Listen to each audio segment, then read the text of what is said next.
आपको याद है मैंने अपनी एक वीडियो में बोला है कि हम ना इंसानों के बीच में नहीं हैं। हम रियलिटी में राक्षस, भूत, प्रेत, आत्मा, जिन, डायन, इन सभी के बीच रहते हैं। और ये भूत, प्रेत, राक्षस, ये जो बोल रहा हूँ ना, वो जो नेगेटिव एनर्जीज है, पैरानॉर्मल एक्टिविटी, उनको रिलेट कर नहीं, ये जो इंसान फिलहाल आपके हमारे आसपास है ना, उनके जो रियल चेहरे हैं वो उनको मैं राक्षस बोल रहा हूँ। हर किसी को पता है, हर किसी को सारी बातें पता है, और हर किसी ने मेरे ख्याल से वो वीडियो भी देखा होगा जो अतुल सुभाष जी का लास्ट वीडियो था। उनके जो स्टेटमेंट हैं, जो उन्होंने लिखे हैं, लेटर जो लिखे हैं इतने सारे, उसमें उनका दर्द और वीडियो में उनका दर्द बखूबी हर किसी ने महसूस करा है। पूरे देश में एक चिंता, डर और गुस्सा है। बहुत सारी चीज़ें आपको ऑलरेडी पता होंगी, लेकिन यहाँ कुछ चीज़ें मैं आपको ऐसी बताऊंगा जिसे सुनकर आप कहोगे कि नितिन, मतलब वास्तव में क्या हो रहा है ये। थोड़ा सा मैं चीज़ें क्लियर करता हूँ। सबसे पहले नमस्कार, जय भोले, मैं नितिन हूँ। यह है चाचा का रेडियो। यहाँ से व्लॉग, मूवी रिव्यूज़, आर्टिकल लेकर आता हूँ, लेकिन ऐसे विषय पर भी मैं बात क्या करता हूँ जस्ट बिकॉज कि आप लोग मुझे सपोर्ट करते हो, थोड़ा सा सुनते हो। मैटर नहीं करता कि इस वीडियो को कितने लोग शेयर करेंगे, क्या लाइक होगा, नहीं होगा। बस आपका एक कॉमेंट होना चाहिए कि जस्टिस फॉर अतुल सुभाष। ईश्वर उनकी आत्मा को शांति दे। मेरे भाई, जो आपने कदम उठाया, ये मैं कह सकता हूँ कि इससे बड़ा कोई कदम होता ही नहीं, और ये गलत भी है। आप पर बहुत सारे प्रॉब्लम था, आप बहुत परेशान थे। आपके उस कठिन समय में आपसे बात करने का कोई दोस्त नहीं और कोई रिश्तेदार नहीं, कोई आपको तसल्ली नहीं, सेटिस्फेक्शन नहीं। ऐसे में मेरे भाई अतुल सुभाष, आपको अपने मम्मा पापा के पास जाकर बैठ जाना चाहिए था। हम लोग कौन होते हैं किसी को राय देने वाले? खैर, मैं तो कुछ भी नहीं होता, मैं बहुत छोटा हूँ इस विषय में बात करने में, लेकिन मेरे को बहुत सारे लोगों के मैसेज आए हैं कि नितिन, थोड़ा सा इस पर बात करना ज़रूरी है। हर कोई इस विषय में अपनी राय, अपना ओपिनियन दे रहा है, आप क्या कहते हो? देखो, अगर एक लाइन में इस वीडियो में बोलकर बात ख़त्म करूं तो जस्टिस होना चाहिए। ऐसा नहीं हो कि वो जो अभी पकड़े गए हैं वो बेल आउट हो जाए। मैं आपको थोड़ा सा बताता हूँ कि ये जो अतुल सुभाष हैं, जिन्होंने अपना जीवन ख़त्म कर दिया प्रताड़ना की वजह से, परेशानियों की वजह से, अपने बेटे को 4 साल से ना देखने की वजह से, उनको और इनके जो लड़की वाले हैं, थोड़ा सा ये आपको भी पता होगा कि ममा उनकी मतलब निकिता की ममा, अतुल सुभाष की जो सास हैं, वो बाइक पर रात में अंधेरे में भागती हुई दिखी थी अपने घर छोड़कर। देखिए, अगर पुलिस अपनी पर आ जाए तो कहीं से किसी को भी खोज ले, तो आप तो फिर भी आज की डेट में मोबाइल के ज़माने में भागने की कोशिश कर रहे हो, और ऐसे में भी आप गैजेट यूज़ कर रहे हो, कॉल कर रहे हो। पता है, जब तक ये पकड़ में नहीं आए थे, भागे हुए थे। ऐसा मैंने स्टडी किया तो मुझे पता चला ये लोग व्हाट्सएप कॉल कर रहे थे कि आपका लोकेशन ट्रैक ना हो। धीरे धीरे धीरे करके इनकी पूछताछ बढ़ती चली गई। पुलिस ने अपना एक तरह से पूरा टीम नेटवर्क स्ट्रॉन्ग करा और इनको पकड़ा गया। किनको? सास को, भाई को, ठीक है, जो अतुल सुभाष के जो साले साहब हैं, उनको और इनकी सासू माँ को पकड़ा गया। पुलिस ने पूछा, बेंगलोर पुलिस ने, कि अतुल सुभाष का जो बेटा है वो कहाँ है, जो 4 साल का बेटा है वो कहाँ है? उन्होंने मतलब आनाकानी कर रहे थे, बता नहीं रहे थे, तो थोड़ा सा सख्ती दिखाई और पता चला एक रिश्तेदार के घर है। पुलिस को इस बात को भी कंफर्म करना था कि ये वास्तव में सच बोल रहे हैं कि ये भी झूठ है, क्योंकि सारी चीज़ें झूठ सच कुछ ऐसा था चल रहा था। वो क्लियर करने के लिए रिश्तेदार के गए, वहाँ देखा बच्चा है, और बच्चा वो जो छोटा है वो उस परिवार के साथ कंफर्टेबल है, तो पुलिस ने उन्हें वहीं पर रहने दिया। अभी अब ढूंढ मच रही थी ये मैडम की, अतुल सुभाष की धर्मपत्नी, जो मेन हीरोइन है निकिता। इनकी ढूंढ में हर कोई लगा हुआ था, ये पकड़ में नहीं आ रही थी। इनके बारे में पता ही नहीं चल रहा था, जौनपुर है, हैदराबाद है, बेंगलोर है, कर्नाटक है, दिल्ली है, कहाँ पर है। लेकिन पुलिस ने ना इनके बहुत सारे रिलेटिव्स जो हैं, उनके फ़ोन नंबर्स को सर्वेलेंस पे लगा रखा था। चाचा, ताऊ, मौसा, फूफा, जो जो मतलब होंगे, निकिता ने गलती से उनमें से किसी को फ़ोन कर दिया। फ़ोन करके कुछ बातचीत हुई, पुलिस ने ट्रैक कर लिया। इनकी लोकेशन आई गुरुग्राम, पता चल गया कि ये यहाँ पर है। ढूंढती हुई पुलिस वहाँ तक पहुँचती है तो ये एक पीजी में, ये जो महिलाओं का पीजी होता है ना, जहाँ पेइंग गेस्ट रहते हैं, मतलब वहाँ पर रह रही थी और छुपी हुई थी। पकड़ में आई और पुलिस को एक कामयाबी मिली कि भाई हमने तीनों लोगों को, अभी एक बचा हुआ है, वैसे 4 हैं लेकिन तीनों को, जो मुख्य हैं तीनों, उनको तो हमने धर दबोचा। बहुत खुशी हुई। लेकिन आपको पता है यहाँ से ले जाना पुलिस की सबसे बड़ी मुश्किल हो रही थी। मतलब कि गुरुग्राम से, दिल्ली से आप कैसे लेके जाओगे? बाय रोड जाओगे, ट्रेन से जाओगे, फ्लाइट से जाओगे? पब्लिक के बीच ये लोग पॉपुलर बहुत हो गए ना, और अतुल सुभाष के बारे में अधिकतर हर किसी को पता था। तो इन पर कोई प्रॉब्लम ना आ जाए, पब्लिक का गुस्सा इन पर ना फूट जाए, तो इन्हें ले जाना भी एक बड़ा समस्या हुआ। तो इन्हें फ़्लाइट से लेकर आया गया, वो भी देर रात के 2-1 बजे जो फ़्लाइट चलती हैं उससे इन्हें लाया गया। रात में ही जज के घर पर तीनों को पेश किया गया। इस बीच इन्होंने बहुत अच्छी प्लानिंग कर ली तीनों ने। खैर चारों ने, अभी चौथा भी पकड़ा जाएगा। और अगर मैं वीडियो बनाने में लेट हूँ तो क्या पता पकड़ भी लिया हो, क्योंकि हम वीडियो में थोड़ा स्लो हैं, पुलिस हमारी काफ़ी सतर्क है और तेज़ है। ऐसा हमारा सिस्टम भी हो जाए तो मज़ा ही आ जाए, कोई अतुल सुभाष दोबारा किसी की नज़र में ना आए। होता क्या है कि इन्होंने कुछ चीज़ें जो बताई हैं उसमें इनकी तरफ का भी केस वज़नदार हो रहा है। आपको सुनकर बड़ा अजीब लग रहा होगा कि नितिन क्या बोल रहे हो, अतुल सुभाष को जस्टिस मिलना चाहिए। मैं खुद कह रहा हूँ मिलना चाहिए, ठीक है, लेकिन ज़रा इनकी तरफ से भी बातें सुन लो। होता क्या है, ये कहा गया मैडम ने कि अगर मैं उससे 3 करोड़ रुपए मांग रही थी तो ये सरासर झूठ है, जो उसने अपनी वीडियो में भी बोला है और अपने अंतिम ख़त में भी लिखा है।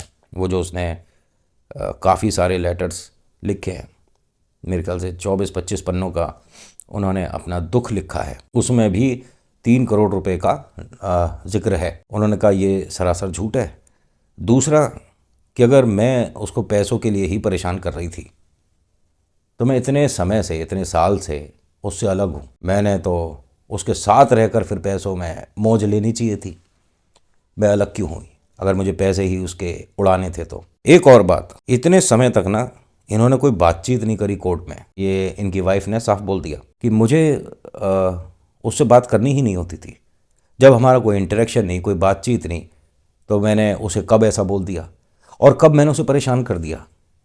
अगर हम उससे 3 साल से मिले ही नहीं, 4 साल से हमने मिले ही नहीं, या हमारी कोई बातचीत नहीं होती, फ़ोन पे, टेक्स्ट पे, मैसेज, मेल, व्हाट्सएप, किसी भी तरीके से बातचीत नहीं होती, तो वो मेरा नाम लेकर कुछ भी कर गुजरे तो उसकी ज़िम्मेदार मैं कैसे, मेरा परिवार कैसे? ये सास ने भी कह दिया और ये उनके साले साहब ने भी कह दिया कि भैया उसकी लाइफ में क्या चल रहा है हमारे को क्या मतलब, और वो हमारा नाम लेके अगर कहीं छत से कूद जाता है तो इसके ज़िम्मेदार हम कैसे? एक चीज़ बताऊं आपको, सुनकर बड़ा अजीब लगेगा, ये जो 90 दिन के अंदर FIR फाइल वगैरह करके कोर्ट में पेशी, ये सब खैर आपको भी पता ही होंगी लीगल चीज़ें। इसमें ना मेरे भाई अतुल का ये वीडियो ज़ाया होता दिख रहा है। अतुल के जो फादर हैं उन्होंने पता है अभी क्या स्टेटमेंट दिया मेरे भाई।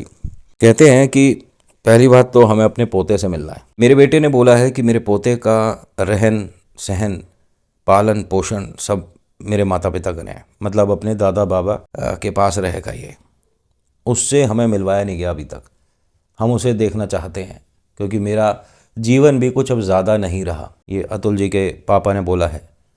कोर्ट कचहरी और तारीखें जो लगेंगी, अगर इंसाफ सही समय रहते मिल गया तो ठीक, नहीं तो मैं वही कदम उठाऊंगा जो मेरे बेटे ने उठाया है। और मेरे बेटे को अगर इंसाफ नहीं मिला तो उसकी अस्थियां भी बहा दूंगा और मैं भी उसी के कदम पर चल निकलूँगा। बहुत बड़ी बात बोल दी है। कुछ चीज़ें ना मतलब इतनी अजीब देखी और सुनी है अभी फ़िलहाल में। देखो, मैं कोई नहीं होता किसी को राय देने वाला कि अगर आपकी लाइफ में कोई प्रॉब्लम चल रही है ना तो आपको किसी के साथ 2 मिनट बात करना चाहिए। एक दो चीज़ अपने मन में लेकर चलना कि हर किसी की अपनी लाइफ है, वो उसे कैसे कंटिन्यू कर रहा है, किन परिस्थितियों से चल रहा है, कितनी उस पर खुशियाँ, कितने दुख, कितनी जिम्मेदारियाँ, कितना अच्छा बुरा समय है, आप नहीं जानते। ठीक है, आप पर्सनली किसी को उतने बेहतरीन तरीके से नहीं जान सकते जितना वो खुद अपने आप को जानता है। एग्जाम्पल, कोई एक इंसान है, आपको खुश दिखता है, उसकी आपको लाइफ लग्जरी दिखती है, उस पर रुपया पैसा, धन दौलत, मीडिया में उसका बहुत पूछताछ है और सब कुछ एकदम आपको लगता है क्या लाइफ है यार, ऐसी होनी चाहिए। वो कभी अकेले बैठकर जब अपने आप के साथ समय बिता रहा होता है तब उसकी आंखों में आंसू, दिल में दर्द और बहुत सारे अनकहे शब्द होते हैं। कभी उसके उस फेस को भी देखो। मैं पहले भी बोला, दोबारा बोल रहा हूँ, मैं कोई नहीं होता किसी की लाइफ में, पर्सनल लाइफ में इंटरफेयर करूँ या कुछ अपनी ओपिनियन दूँ, लेकिन ये जो उन भाई साहब के साथ हुआ है, जो उन्होंने अपनी लाइफ के साथ किया है, बहुत बड़ा और एक गलत कदम है।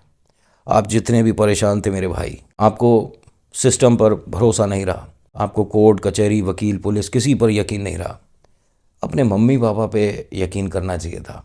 वो है ना साथ में, ओ यार आज नहीं तो कल सब कुछ सॉर्ट आउट हो जाएगा। लेकिन उन्होंने भी अपने प्रॉपर पूरे वीडियो में बहुत सारी चीज़ों के साथ खुलासे करे। भाई प्राइवेट जॉब्स में 100 परेशानियां होती हैं, छुट्टी है, सब कुछ है। उन्होंने अपना पूरा दुख और दर्द सबके सामने परोस दिया। और इस चीज़ को हम सबको एक्सेप्ट करना चाहिए कि आदमी जब परेशान होता है तो वो ऐसे कदम भी उठा सकता है। तो किसी को आप इतना भी परेशान ना करो कि आने वाले समय में उसके घर वाले उसकी आवाज़, उसकी शक्ल, उसकी बात को तरस जाए। ये जो तीनों पकड़े गए हैं, देखो मैं फिर से बोल रहा हूँ, आपको अजीब लगेगा, आने वाले समय में इस पर भी मोटी मोटी धूल चढ़ जाएंगी। ये फाइल किसी रैक में रख दी जाएगी, तारीखों का दौर शुरू हो जाएगा। ना जाने अतुल के पिता को उनके जीवन काल में न्याय मिल पाएगा क्या अतुल का बेटा, जिसको वो देख ही नहीं पाया, क्योंकि जब 2.5-3 महीने का था ना बच्चा, तब वो अलग हुए थे। वो रिक्वेस्ट करता चला गया कि एक बार मेरे को मेरे बेटे की शक्ल दिखा दो, लेकिन इस माँ ने बेटे और पिता को मिलने नहीं दिया। क्या उन्हें इंसाफ सही समय रहते मिल जाएगा, या अतुल का ये गुस्सा, ये बलिदान, सैक्रिफाइस? पता है, ये ऐसा नहीं कि हमें बुरा क्यों लगेगा, अरे क्यों नहीं लगेगा। उस आदमी का चेहरा बोल रहा था, उसकी आंखें बोल रही थी कि वो किस हद तक परेशान हो गया। और इन तीनों ने पुलिस कस्टडी में साफ बोल दिया कि कोई हमसे मिला ही नहीं 3 साल से, हमने उससे कोई बातचीत नहीं करी, हमारा कोई फ़ोन पे मैसेज तक नहीं है एक दूसरे को, हमने कैसे परेशान कर दिया। अब वो कोई भी कुछ भी कह के कोई भी कदम उठा लेगा तो जिम्मेदार हम थोड़ी ना हो जाएंगे। अगर लीगली देखा जाए तो बात उनकी भी कहीं हद तक ठीक है। तभी मैं बोल रहा हूँ कि फाइल बहुत मोटी धूल पर अपनी एक जगह बना लेगी। ना जाने किस रैक में अतुल का ये सेक्रीफाइस रखा होगा। मुझे बहुत दुख हुआ जिस वक्त मैंने ये वीडियो देखा था। पहले तो यकीन नहीं हो रहा था कि यार ये क्या बोल रहा है भाई। मुझे हमारी टीम से किसी ने भेजा था कि नितिन ये बहुत गंभीर बात है। मेरी हिम्मत नहीं हो रही थी इस विषय में कोई भी बात करने की। और ऐसा नहीं कि मतलब क्यों नहीं बात करते। मेरा ये वाला जो चैनल है ना, दूसरे पे तो आपको पता है कहानियाँ सुनाता हूँ, यहाँ आर्टिकल डिस्कस होते हैं, लेकिन रेडियो पर ना मेरा पुराने वीडियोस वगैरह देखना, आपको पता चलेगा। वो जो बिटिया है ना, जो कि स्कूल प्रशासन और टीचर के मतलब बदतमीज़ियों की वजह से बिल्डिंग पर चढ़कर कूद गई थी, वो भी मैंने यहाँ कवर किया था, बोला था। एक लड़का जो पंजाब का था, जिसे किसी ने वशीकरण किया और वो उनकी बातों में आ गया, कवर किया था। वो जो नीली बोतल और लाल बोतल वाला टोटका चला था, वो भी मैंने कवर किया था। बहुत सारी चीज़ें कोशिश करता हूँ कि आपको इस चैनल के माध्यम से थोड़ा बहुत अवेयर करा पाऊँ, थोड़ा बहुत, क्योंकि मेरी वैल्यू क्या है, कुछ नहीं। मुझे जानते कितने लोग हैं। एक ना, वैसे मैं ज़्यादा बड़ी बात नहीं करूँगा, कुछ अपने मन से आप लोगों से बोलना चाहता हूँ। आपका किसी से बातचीत बंद है, आप उसे ना देखना चाहते, ना सुनना चाहते, ना बात करना चाहते। लाइफ में वो बहुत एक अच्छी वैल्यू रखता था आपके लिए, आपका समय उसके साथ बहुत अच्छा व्यतीत होता था। अब परिस्थितियां बदल चुकी हैं, वो ना आपसे बात करते, ना फ़ोन पे, ना मैसेज, ना कैसे भी। लाइफ में एक बड़ा गैप आ गया है। ये भी हो सकता है ना वो अब नहीं चाहते उस चीज़ को कंटिन्यू करना, या आपकी तरफ से भी हो सकता है कि आप नहीं चाहते वो कंटिन्यू करना। तो एक अच्छे और सुलझे हुए इंसान के जैसे ना सेपरेट हो जाओ, मूव ऑन करो। आप अपनी लाइफ देखो, आप अपनी लाइफ देखो, दोनों खाओ, दोनों कमाओ, दोनों खुश रहो। कमेंट में बस आप भाई का नाम लिखकर, उनका, अतुल भाई का, जस्टिस ज़रूर लिखना। क्या पता कुछ बदलाव आए। एक सुझाव बदलाव से मुझे याद आया, आज की डेट में जब शादियां होती हैं ना, तो लड़का लड़की वालों के रजामंदी से एक बैनर लगना चाहिए उनके ठीक पीछे, जहां मंडप होता है। इस शादी में इतने रुपए में हुआ है काम, इसके आगे ना डिमांड है, ना ये है, ना वो है, बात ही ख़त्म। एक नीचे लिखा जाए कि अगर ये सेपरेट होते हैं, ठीक है, तो इतने रुपया रहेगा। वो होता ना बाद में कि आपको मेंटेनेंस देना पड़ता है, ये दोनों चीज़ें शुरू हो जाए ना, और ये मेंटेनेंस वाला तो विदेशों में मेरे ख्याल से साइन होता भी है शादी जब होती है। हिंदुस्तान में पता नहीं क्यों नहीं होता, होना चाहिए। क्योंकि आज की डेट में जो चीज़ें सामने आ रही हैं ना, देखिए सिर्फ लड़के परेशान नहीं हैं, लड़कियां भी परेशान होती हैं शादी के बाद। दोनों की कंडीशन ऐसी हो जाती है कभी कभी कि दोनों एक दूसरे से बात ही नहीं करना चाहते, शक्ल ही नहीं देखना चाहते। तो ऐसे में दोनों साथ जो रह रहे हैं, एक अच्छा डिसीज़न लेके अलग होकर अपने लिए कोई ऐसा जीवन साथी देखें या ना देखें। अकेले सिंगल मॉम या सिंगल फादर नहीं होते क्या हैं? मैं बात और नहीं कर पाऊँगा, मेरे पास चीज़ें इसको लेकर और भी कुछ हैं जो आपको बतानी और समझानी है। आज के इस वीडियो में इतना ही रखेंगे यार, ठीक है। आपको नेक्स्ट वीडियो में कुछ ऐसी भी बातें बताऊंगा जो आप सुनकर कहोगे कि नितिन ऐसा कैसे होता है भाई। तो thank you so much for watching. मेरा नाम नितिन है। मुलाकात करूंगा एक नेक्स्ट वीडियो में। हर हर महादेव, जय भोलेनाथ। धन्यवाद।